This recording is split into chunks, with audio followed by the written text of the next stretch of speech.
John Defterios at the Global Exchange for you.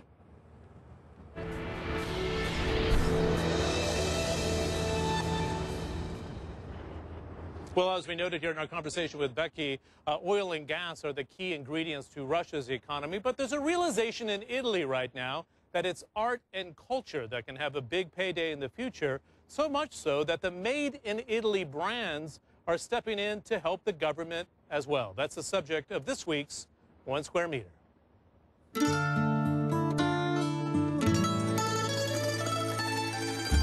It's one of a handful of global landmarks that simply needs no introduction.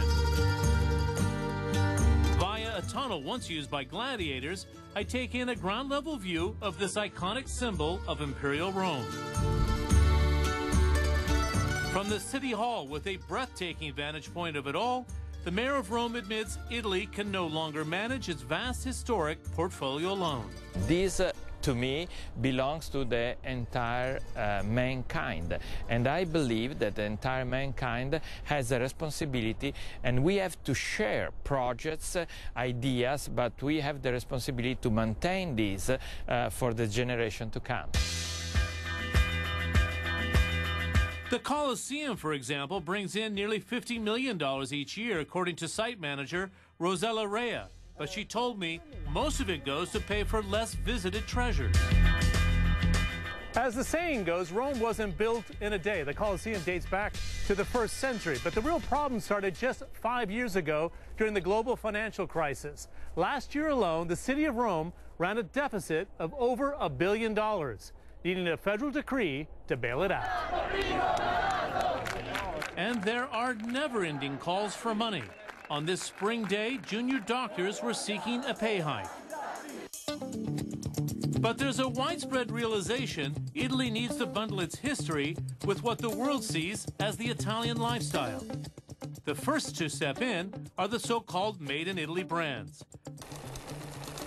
Diego Della Valle is owner of the high-end shoemaker Todd's. What we need to do in front of us. And in this case, one of the most important things I think is the tourist project. If you want, we call the Made in Italy project. DDV, as he is known, is spending $34 million on a 5-year scrubbing of the travertine marble front of the Colosseum. Bulgari is putting $2 million into the Spanish Steps, and fashion house Fendi has ponied up nearly $3 million into the equally famous Trevi Fountain. Rome's mayor even ventured to Saudi Arabia, seeking patrons from the energy-rich state. It's a call to action that the founders of this once mighty empire would have never considered making. John Defterios, CNN, Rome. 1 Square Meter, in association with Emma. Inspiring lifestyle today.